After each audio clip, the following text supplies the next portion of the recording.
Ah, playing is such fun.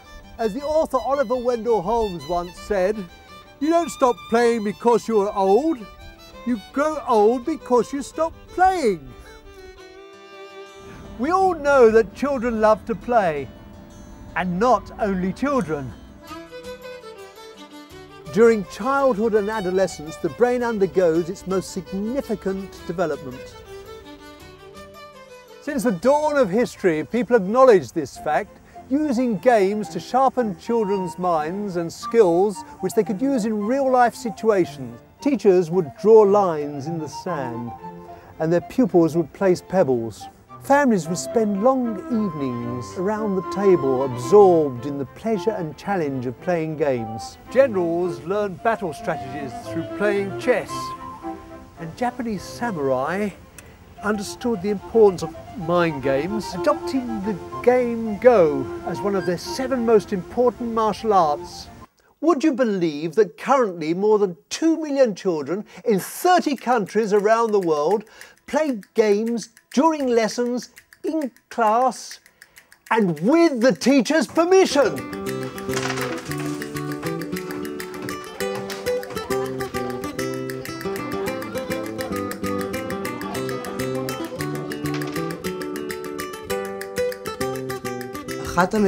One of the current trends in education is to teach children how to think.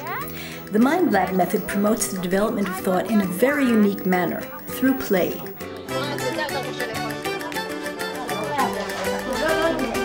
So this is what it looks like. Interesting, isn't it?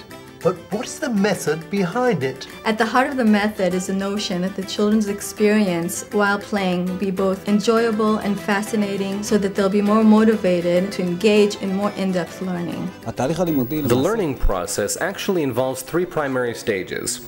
In the first stage, the children learn games and play them in teams. This is the stage in which the teacher enters the picture and he actually provides them with a toolbox for implementing thought strategy and thought concepts. Very good. So now you know that that's her plan. The question is, can you do anything to prevent it? In the second stage, the children and the teacher discuss together what they have managed to learn through the game itself, and they apply the models to the lessons learned. The core of the system are the models, and every model has its implications from the game into life itself. When I group all my pieces together and I advance them on the board as one group rather than individually, then as a group they have much more power, and this way I have a lot more options. Could one bird fly across the ocean, do you think, on their own? No, I don't think so. But if they work together, they can, can't they? They can protect themselves. In the third stage, we teach the children how to make a transposition of what they have learned through both play and models to real life. When they will actually encounter challenges and situations, they'll be able to perform better through the models. The Mylab Method is the bridge that connects the world of games with the real world. The method includes educational programs that are geared towards children and teenagers ages 4 to 16. The program incorporates a wide range of courses that are aimed at improving upon children's thinking skills by addressing cognitive, social, and emotional issues. I like the games because they're completely different to other games you can play, and they teach you things which I find is fun. How do we know that the method is really effective and manages to influence children's mental and behavioural patterns? Leading researchers from prestigious universities around the world, headed by Professor Don Green of Yale University in the United States, have examined this.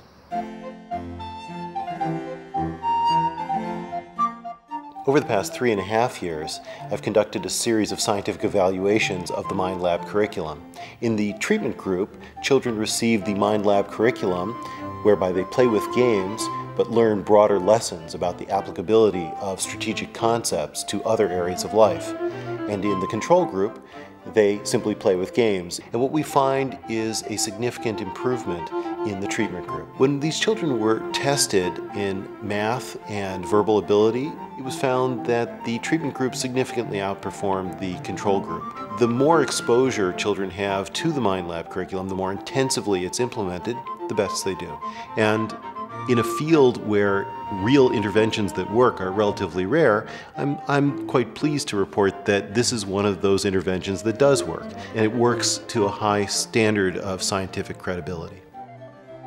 The development team, whose members have been working together for 13 years, is made up of educators from a variety of specialisations and people from the world of games, including players of chess, Go and bridge. I was a very poor math student when I was a kid, which was kind of surprising due to the fact that I was very strong in games, especially chess. We created this company on the basis of our childhood experiences. When we played as kids and later on as students, we learned a lot. It was actually this understanding that playing was so helpful that made us create this company. The game helped me a lot to overcome that problem I had in school.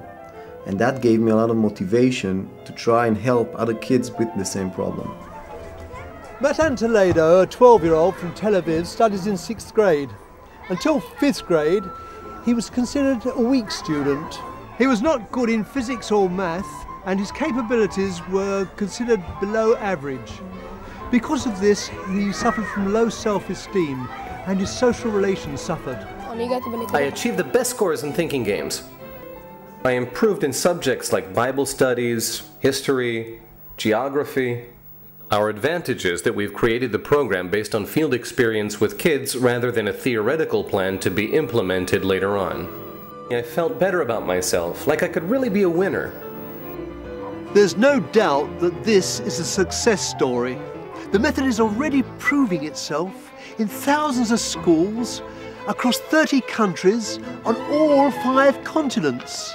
And every 3 weeks, another country joins them.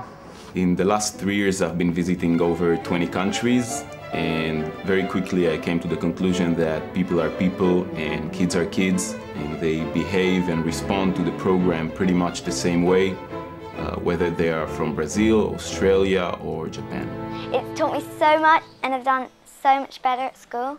We developed an extensive series of textbooks and workbooks for all age groups, as well as innovative educational software packages and many demonstrational software utilities. To help educational teams around the world impart the method, we train them and support them all the way. Nowadays, in the age of the internet and computer games, children get to school and they want to play together, and not just during the break. They want to play together the way we did as kids. What I do is I walk along the corridors sometimes and I peep in through the windows, and you see that they're really engaged, they're interested, and they're very happy. And that's what we want them to be at this school, and they're going to really gain from it intellectually, and it's going to give them some skills for life. A kid, once he has self-confidence, will act. Once he has decision-making and problem-solving tools, the products will be better. In fact, educational systems throughout the world should have this tool. Kids love it, parents love the program, teachers enjoy when they teach it, and in that sense, it's completely universal. As the philosopher Plato summed it up precisely, "Not by force shall the children learn, but by play."